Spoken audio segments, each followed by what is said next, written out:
करने के लिए मुकुल रोहतगी साहब हायर किए गए और वो डिफेंड कर रहे थे। ये अपने आप में दिखाता है कि कैसा कोल्यूशन बिटवीन इलेक्शन कमीशन के रिटर्निंग ऑफिसर्स और स्टेट ऑफ मध्य प्रदेश था। So this is the long and short of it. आपको ये कहना चाहती हूं कि उसके बाद अपने आप से पूरे देश में सब जगह अलग अलग मूवमेंट्स हुए, अलग अलग लोगों ने डेमोक्रेसी के पक्ष में आकर खड़ा होना तय किया, और जो डेमोक्रेसी के नाम पे मखौल हो रहा है चुनाव में और बाद में, जो राहुल जी 2 साल से कह रहे थे, वो बात एकदम से लोगों के सामने क्लियर हुई और स्पष्ट हुई, और रोज लोगों को दिखाई दे रहा है कि किस तरह से हर भारत के संवैधानिक संस्था को इन्होंने कॉम्प्रोमाइज किया है। So this we are fighting against a गठबंधन जिसमें ये सारे कॉम्प्रोमाइज्ड इंस्टीट्यूशंस हैं, अनफॉर्चुनेटली, जिनको कि हमारे कॉन्स्टिट्यूशनल फोरफादर्स ने चेक्स एंड बैलेंसेस के लिए बनाया, सारे कॉम्प्रोमाइज्ड हैं, और ये प्रेजेंट सरकार कॉम्प्रोमाइज्ड है। यही हम कहना चाहते हैं। हम माननीय उच्चतम न्यायालय का धन्यवाद करते हैं कि जिन्होंने फैसला दिया, और उन्होंने एक टेक्निकल ग्राउंड पे एक फैसला दिया, हम उसका सम्मान करते हैं, और जो अदालती प्रक्रिया होगी उस प्रक्रिया का पालन करेंगे। 45 डेज के अंदर अंदर पिटीशन लगाना होता है, चैलेंज करना होता है, और वो हम जरूर करेंगे। Thank you.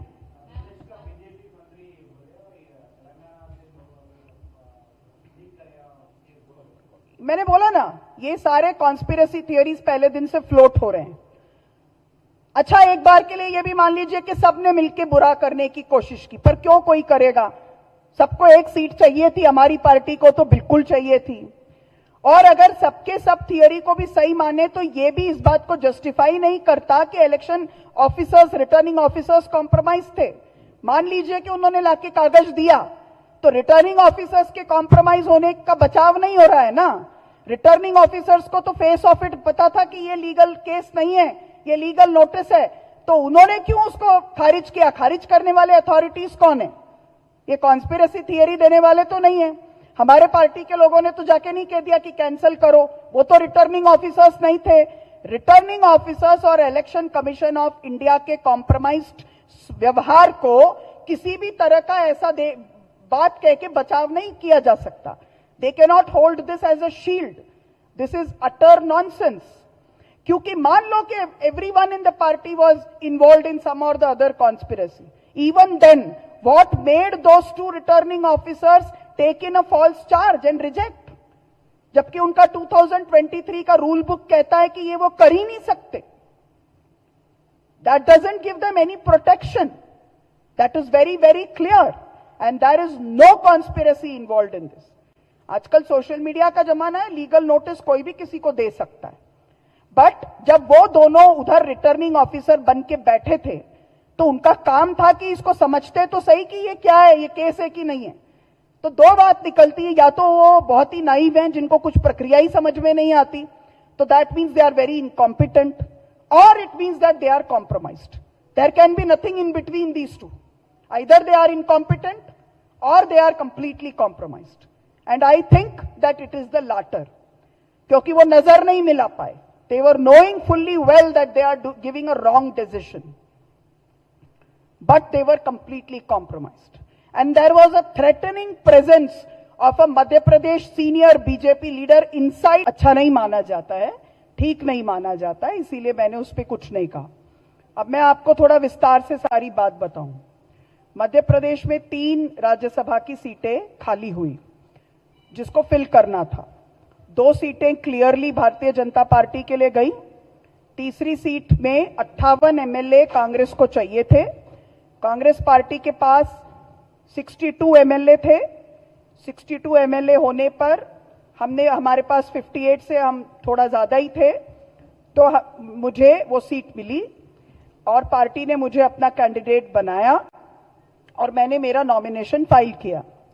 बीजेपी के पास रिक्वायर्ड 58 से 10 सीट्स कम थी, उनके पास मात्र 48 एमएलए थे, लेकिन उसके बावजूद भी उन्होंने फाइल किया 3rd नॉमिनेशन। ये अपने आप में बताता है कि उसी दिन उनके मन में फाउल प्ले करने की बात आ गई थी। उन्होंने हरियाणा में ऐसे ही क्रॉस वोटिंग और फाउल प्ले किया था।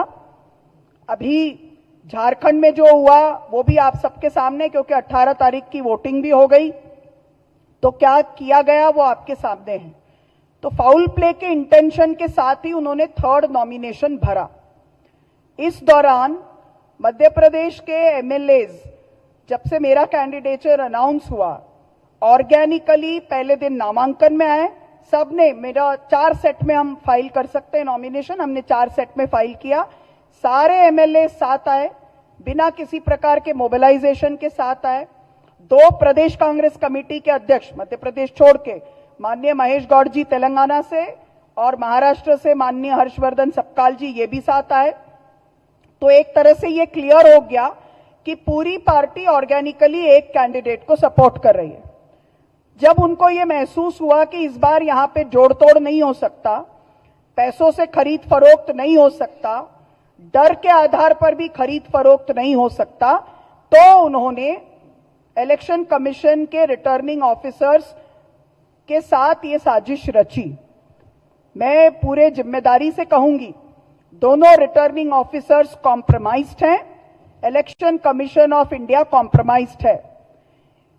देखिए, 2 कैंडिडेट्स फॉर्म भरते हैं, मैं भरती हूं मध्य प्रदेश में, परिमल नथवानी भरते हैं झारखंड में। मुझे उस दिन स्क्रूटिनी के दिन मुझे केवल समय दिया जाता है 5:30 बजे तक का कि मैं मेरा पक्ष रखूं। परिमल नथवानी को दिया जाता है अगले दिन सुबह 11 बजे तक का टाइम, और उनका रिजल्ट आउट होता है अगले दिन दोपहर में 3 बजे। मेरे केस में जब उन्होंने एक लीगल नोटिस, जो कि क्रिमिनल केस नहीं है, और अब आपसे ज्यादा किसी को नहीं पता, 12 तारीख को जब उच्चतम न्यायालय में मेरा इलेक्शन के स्टे को हम फाइट कर रहे थे, उसी दिन यहां हैदराबाद कोर्ट में उसका भी फैसला आ गया। कोर्ट ने यह कहा कि उनका जुरिस्डिक्शन नहीं है इसका कॉग्निसेंस भी लेने का, यानी कि कोई कॉग्निसेंस लिया नहीं गया था। भारतीय न्याय संहिता के संशोधन में अभी एक प्रावधान किया गया है कि मान लो लोग फॉल्स केसेस फाइल करते हैं, तो फॉल्स चार्जेस और केस फाइल करने से पहले कोर्ट उनको एक लीगल नोटिस देती है ताकि वो आके अपना पक्ष रख सकें, ताकि फ्रिवोलस केसेस फाइल ना हो। यानी कि मेरा जो था वो तो कोई क्रिमिनल केस नहीं था, मात्र एक लीगल नोटिस था ऑन अ प्राइवेट कंप्लेंट, जो कि प्री कॉग्निसेंस स्टेज में था। अब लीगल नोटिस और प्री कॉग्निसेंस स्टेज के किसी भी नोटिस के लिए फॉर्म 26 में, जो कि इलेक्शन के एफिडेविट के तौर पे भरना पड़ता है, कोई कॉलम ही नहीं है जहां आप लिखो कि आप पर कौन से लीगल नोटिसेस पेंडिंग है। जब हम लीगल केसेस जो पेंडिंग है वो लिखते हैं, बहुत सारे कैंडिडेट्स लिखते हैं, तो लीगल नोटिस के लिए कोई कॉलम होता तो हम लिखते हैं, उसमें न लिखने जैसी कोई बात ही नहीं थी। इनफैक्ट जब रिटर्निंग ऑफिसर्स ने मेरे से पूछा कि क्या आप पे कोई लीगल नोटिस पेंडिंग है, जबकि ऑब्जेक्शन रेस हो गया, तो मैंने कहा हाँ मेरे पे पेंडिंग है। As a law abiding citizen मैंने उस नोटिस का जवाब दिया है, क्योंकि जिस मैटर पे उन्होंने लीगल नोटिस डाला है वो तो मेरे कार्यकाल के पहले का है। मैं 2025 में इंचार्ज बन के आई, ये मैटर तो उसके बहुत पहले का है, तो मेरा तो उसका इससे कोई कनेक्शन ही नहीं है। तो ये बहुत साफ बात थी। और हमारे वकीलों ने, जिसमें विवेक तनखा जी और डॉक्टर अभिषेक मनु सिंघवी, जो कि देश के नामी लीगल लुमिनरीज हैं, उन्होंने मेरा पूरा एफिडेविट चेक किया। उन्होंने ये कहा कि फॉर्म 26 में कोई जगह नहीं है, और इलेक्शन कमीशन के हैंडबुक 2023 में स्पष्ट ये कहा गया है कि रिटर्निंग ऑफिसर्स के पास इतना समय नहीं होता, इतनी जानकारी नहीं होती कि आधे घंटे में वो स्क्रूटिनाइज करके बोले कि केस सही है या नहीं। उसके लिए तो कोर्ट ऑफ लॉ है। जीतने के बाद आप इलेक्शन पिटीशन फाइल कर सकते हो कि इन्होंने झूठा हलफनामा दिया, अगर दिया है तो किसी का भी नामांकन रिजेक्ट कर ही नहीं सकते। तो 2023 के मैनुअल के हिसाब